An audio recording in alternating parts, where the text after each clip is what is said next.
حضور صلی اللہ علیہ وسلم نے حضرت جبرائیل علیہ السلام سے سوال کیا، میری بعد میری امت کا کیا ہوگا؟ حضرت جبرائیل علیہ السلام نے عرض کیا کہ یا رسول اللہ، اگر آپ کی امت یہ ایک ذکر کرنا شروع کر دے تو ان کے سب گناہ معاف کر دیے جائیں گے۔ وہ ذکر یہ ہے: بسم اللہ الرحمن الرحیم۔ حضرت موسیٰ علیہ السلام کے زمانے میں ایک مرتبہ سخت قحط پڑا۔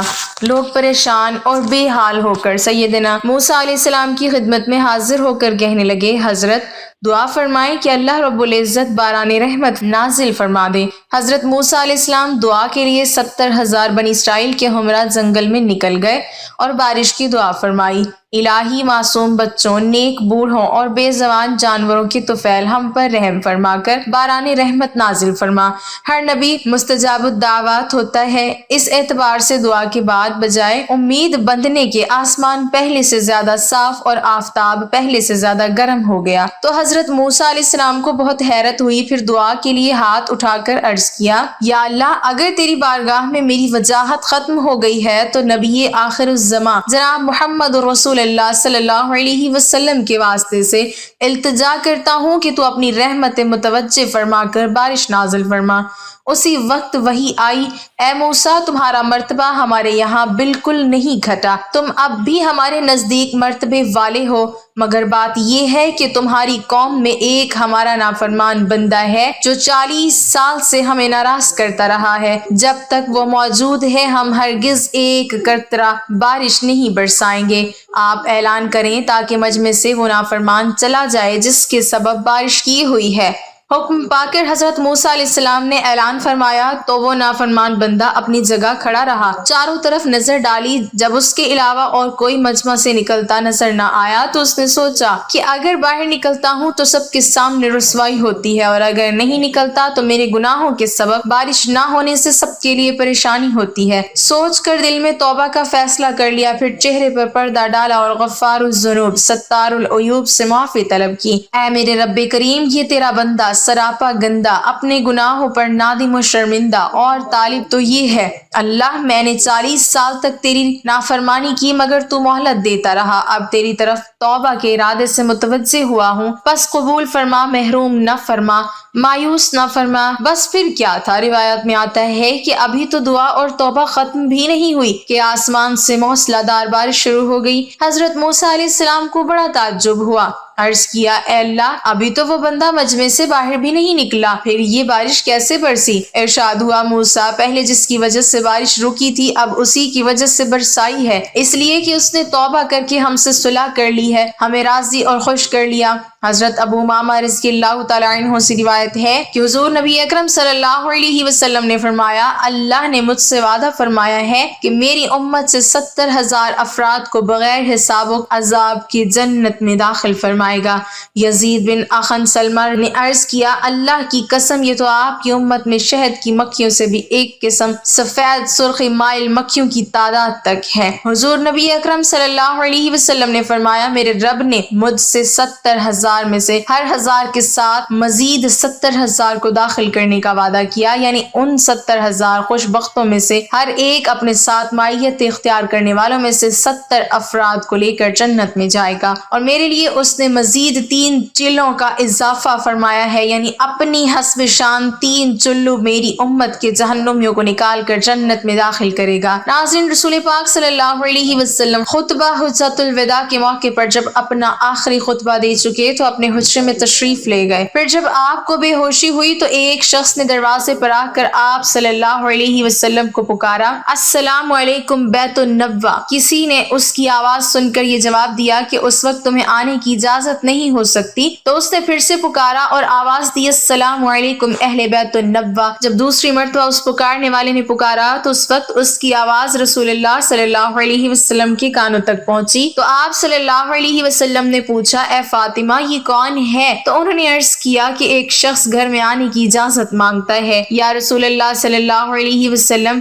آپ پر اس وقت کیونکہ بے ہوشی کا غلبہ ہے، لہٰذا ہم نے اسے اس وقت اندر آنے کی اجازت نہیں دی۔ تو آپ صلی اللہ علیہ وسلم نے فرمایا، اے فاطمہ، تمہیں نہیں خبر کہ یہ کون کھڑا اجازت مانگ رہا ہے؟ یہ گھروں کو ویران کرنے والا، قبروں کو آباد کرنے والا، بچوں کو یتیم کرنے والا، عورتوں کو بیوہ کرنے والا، دوستوں کو دوستوں سے چھڑانے والا، یہ ملک الموت حضرت اسرائیل علیہ السلام ہے، اسے جلدی اندر آنے کی اجازت دے دو۔ جب حضرت فاطمہ رضی اللہ تعالی عنہا نے یہ سنا کہ ملک الموت حضرت اسرائیل علیہ السلام آئے ہیں تو بے ساختہ رو پڑی، ہائے مدینہ آج ویران ہو جائے گا، یا اللہ تیرے رسول صلی اللہ علیہ وسلم تو آج جا رہے ہیں، یہ ملک الموت ان کو لینے آئے ہیں۔ ادھر ملک الموت مکان کے اندر تشریف لائے اور ادھر رسول اللہ صلی اللہ علیہ وسلم بے ہوش ہو گئے۔ حضرت فاطمہ رضی اللہ تعالی عنہا نے فرمایا، یا رسول اللہ صلی اللہ علیہ وسلم، آج آپ کو کیا ہوا؟ اور پھر بہت روئیں۔ تب آپ صلی اللہ علیہ وسلم کو ہوش آیا اور آپ نے حضرت فاطمہ رضی اللہ تعالی عنہا سے فرمایا کہ اے فاطمہ اتنا نہ رو، کیونکہ آپ کے رونے کے ساتھ آسمان کے فرشتے اور حاملان عرش روتے ہیں۔ رسول اللہ صلی اللہ علیہ وسلم نے اپنے ہاتھ سے حضرت فاطمہ رضی اللہ تعالی عنہا کے آنسو پوچھے اور فرمایا، ان قریب سب سے پہلے اے فاطمہ تم مجھ سے آن ملو گی۔ اور پھر آپ نے ملک الموت سے فرمایا کہ اے ملک الموت، آج جبرائیل علیہ السلام کہاں ہیں؟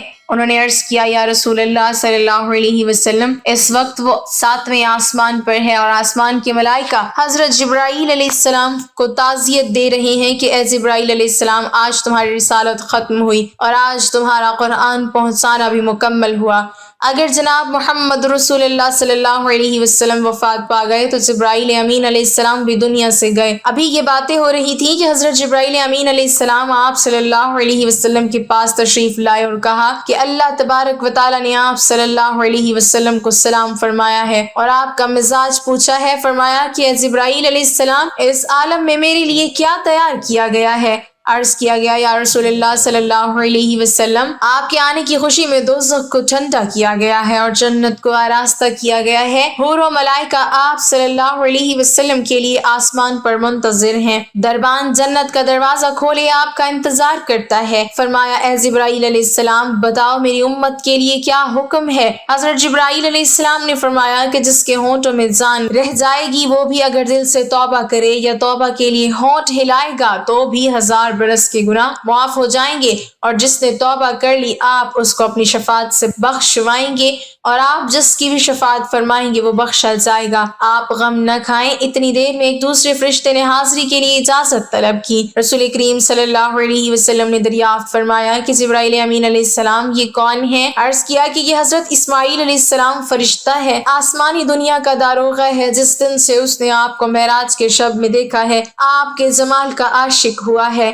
آج اسے معلوم ہوا ہے کہ رسول خدا صلی اللہ علیہ وسلم وفات پائیں گے۔ اس نے جناب کی اقدس میں عرض کیا کہ میں نے رب کریم سے عاجزانہ دعا کی تھی کہ مجھے ایک مرتبہ اپنے نبی کریم صلی اللہ علیہ وسلم کی زیارت ان کے زندگی میں کرنے کا موقع عنایت فرمائیں، لہٰذا یہ فرشتہ رب کریم سے اجازت لے کر حضور صلی اللہ علیہ وسلم کی زیارت کرنے کے لیے حاضر ہوا ہے۔ پھر جبرائیل امین علیہ السلام نے عرض کیا کہ یا رسول اللہ، ملک الموت حاضر ہے۔ تو رسول اللہ صلی اللہ علیہ وسلم نے دریافت فرمایا کہ اے ملک الموت، تم میری زیارت کرنے آئے ہو یا میری روح قبض کرنے کے لیے؟ اس پر ملک الموت نے عرض کیا کہ مجھے میرے پاک پروردگار نے حکم دیا ہے کہ جو کچھ مرضی میرے رسول پاک صلی اللہ علیہ وسلم کی ویسا ہی کرنا۔ اگر جناب کی مرضی پاؤں تو روح قبض کر لوں، ورنہ یوں ہی زیارت کر کے واپس چلا جاؤں گا۔ اس وقت جناب رسول اللہ صلی اللہ علیہ وسلم نے حضرت جبرائیل علیہ السلام کی طرف دیکھا۔ حضرت جبرائیل علیہ السلام نے عرض کیا، یا رسول اللہ صلی اللہ علیہ وسلم، میرے اور آپ کے پاک پروردگار عالم نے آپ کو بلایا ہے اور اب آپ کا اس دنیا میں رہنا پسند نہیں کرتے، اور اے حضرت، حور و غلام آپ کی زیارت کے مشتاق ہیں، کیونکہ آج آسمان کو سجا دیا گیا ہے، حوروں کو بلا خوف و خطر بننے سنورنے کا حکم ملا ہے، فرشتوں کو آپ پر درود و سلام کا حکم فرما دیا گیا ہے، اور ہمیں آپ صلی اللہ علیہ وسلم کی مرضی کے مطابق چلنے کا حکم دیا گیا ہے کہ اگر آپ صلی اللہ علیہ وسلم آسمانوں پر تشریف لے جانا چاہیں تو ہم آپ کو لے جائیں، اور اگر آپ یوں ہی اس دنیا میں رہنا چاہتے ہیں تو یہ آپ کی مرضی ہے، اور ملائکہ آپ صلی اللہ علیہ وسلم کے منتظر ہیں۔ لہٰذا حضرت جبرائیل علیہ السلام کی پوری بات سن کر رسول خدا صلی اللہ علیہ وسلم کو معلوم ہوا کہ اللہ تبارک و تعالیٰ کی یہی منظور ہے کہ دار فنا کو چھوڑ کر دار بقا کی جانب کوچ کروں۔ آپ صلی اللہ علیہ وسلم نے فرمایا کہ اچھا، میری ازواج کو میرے سامنے بلاؤ۔ سب بیویاں آپ صلی اللہ علیہ وسلم کے حضور حاضر ہوئیں۔ آپ صلی اللہ علیہ وسلم نے ارشاد فرمایا کہ دیکھو، تم صبر کرنا اور تقوی اختیار کرنا اور اپنے گھروں سے باہر نہ نکلنا۔ حضرت ام سلمہ رضی اللہ تعالی عنہا نے عرض کیا، یا رسول اللہ صلی اللہ علیہ وسلم، آپ کا کیا خیال ہے؟ آپ صلی اللہ علیہ وسلم نے فرمایا کہ اب وہ وقت قریب آ گیا ہے کہ آج کے بعد تو میری آواز نہ سنو گی اور نہ ہی مجھ کو دیکھو گی۔ اور پھر فرمایا، اے فاطمہ، میری بیٹی حسن اور حسین کو بلانے کے لیے کسی کو بھیجو۔ حضرت فاطمہ رضی اللہ تعالی عنہا نے کسی آدمی کو بھیجا اور فرمایا، بہت جلد حسن اور حسین کو بلا لاؤ، کیونکہ رسالت مآب سید المرسلین صلی اللہ علیہ وسلم کی وفات کا وقت بہت قریب ہے۔ ناظرین، حضرت امام حسن اور حسین رضی اللہ عنہم اس وقت ابھی بچے تھے اور اپنے گھر کی جانب سفر پر گامزن تھے۔ قاصد نے پیغام دیا کہ جلدی چلو، تمہیں رسول اللہ صلی اللہ علیہ وسلم نے بلایا ہے۔ حضرت حسن کی جانب حضرت امام حسین رضی اللہ تعالی عنہما نے دیکھتے ہوئے فرمایا کہ میں نے کہا تھا کہ میرا دل آج افسردہ ہے کہ آج میں نانا جان کی خدمت اقدس میں رہوں۔ میرا دل مانتا تھا کہ آج کچھ ہونے والا ہے، اس لیے ہم پہلے سے ہی گھر کی جانب چل نکلے تھے۔ لہٰذا حضرت حسن اور حسین نے قاصد سے دریافت فرمایا کہ آخر اتنی جلدی کیوں ہے کہ ہمارے نانا جان کا آخری وقت ہے، کیا آپ صلی اللہ علیہ وسلم آج وفات فرمائیں گے؟ دونوں شہزادے گھبرائے ہوئے حاضر ہوئے۔ رسول اللہ صلی اللہ علیہ وسلم نے ان کو اپنے پاس بٹھا کر ان کے سروں پر ہاتھ پھیر کر فرمایا کہ میری امت کے ظالم تم دونوں پر ظلم کریں گے۔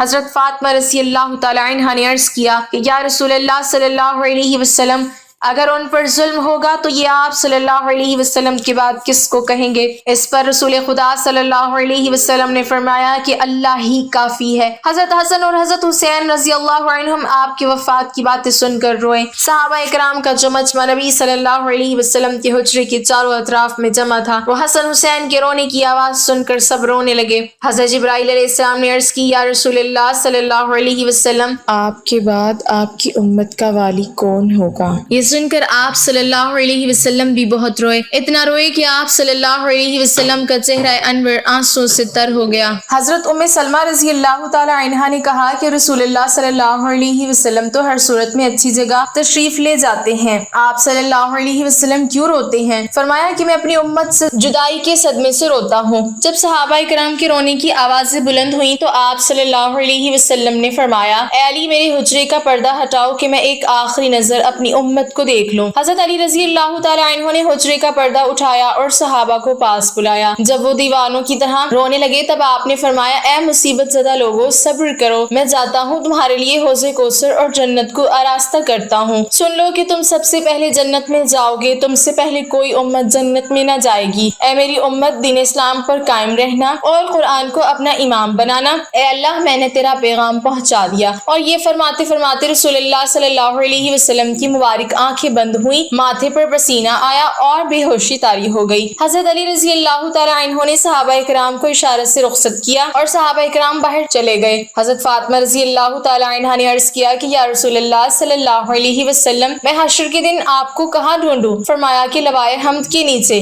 پوچھا کہ اگر وہاں پر آپ سے ملاقات نہ ہوئی تو فرمایا کہ حوض کوثر پر، اور اگر وہاں بھی نہ ہوئی تب میزان عدالت کے پاس جہاں امت کے اعمال تولے جائیں گے، یا تو میں پل صراط پر وہاں جہنم کے کنارے پر کھڑا امت کی سلامتی کے ساتھ گزر جانے کی دعا کرتا رہوں گا۔ جب رسول اللہ صلی اللہ علیہ وسلم سب کی وصیت سے فارغ ہوئے تو فرمایا کہ اے ملک الموت، مجھے اپنے رب کی ملاقات کا شوق ہے، اب تم جس کام کے لیے آئے ہو وہ کام کرو۔ اور اس طرح رسول خدا صلی اللہ علیہ وسلم نے اسرائیل علیہ السلام کو روح قبض کرنے کی اجازت مرحمت فرمائی۔ ملک الموت نے آپ صلی اللہ علیہ وسلم کی روح قبض کرنا شروع کی اور آپ کو وہ تکلیف شروع ہوئی۔ فرمایا، اے اللہ، موت کی بڑی سخت تکلیف ہے، الہی تو ہی موت کی تکلیف آسان کرے گا۔ مٹی کے پیالے میں پانی منگوا کر رکھا اور موت کی تکلیف میں بار بار پانی میں ہاتھ ڈالتے، وہ ہاتھ منہ پر پھیرتے اور فرماتے اے اللہ مجھے اپنے پاس بلا لے۔ حضرت فاطمہ رضی اللہ تعالی عنہا نے کہا کہ یا حضرت آج آپ کو بہت تکلیف ہے؟ فرمایا اے فاطمہ جب میرا انتقال ہو جائے تو کہنا انا للہ و انا الیہ راجعون۔ پھر آپ صلی اللہ علیہ وسلم کو نزع کی تکلیف زیادہ ہوئی تو حضرت جبرائیل علیہ السلام روئے اور اپنا منہ پھیر لیا۔ رسول خدا صلی اللہ علیہ وسلم نے فرمایا لوگوں دیکھو نماز کی حفاظت کرنا۔ آپ یہ فرمانے لگے یا رب امتی یا رب امتی، اور یہ کہتے کہتے جان سینے تک سمٹ آئی۔ نیچے کے جسم کی جان نکل چکی تھی لیکن اپنی گناہگار امت کے لیے کلمہ آپ کے منہ پر جاری تھا۔ حضرت جبرائیل علیہ السلام نے فرمایا کہ اللہ تبارک و تعالیٰ فرماتا ہے کہ آپ کی امت پر 1000 مرتبہ آپ سے زیادہ مہربان ہے۔ اے نبی صلی اللہ علیہ وسلم آپ اپنی امت کو میرے سپرد کر کے موت کی تکلیف کو آسان کیجیے۔ تو یہ سن کر آپ صلی اللہ علیہ وسلم نے فرمایا کہ اب میرا دل ٹھنڈا ہوا۔ یکایک گردن مبارک کا مہرہ ایک جانب کو مائل ہوا اور روح مبارک اللہ تعالیٰ کی طرف پرواز کر گئی۔ اللہ تبارک و تعالیٰ سے دعا ہے کہ نبی کریم صلی اللہ علیہ وسلم نے اپنی امت کو جو تعلیمات فرمائی ہیں ہمیں ان تعلیمات پر عمل پیرا ہونے کی طاقت و توفیق مرحمت فرمائے، آمین۔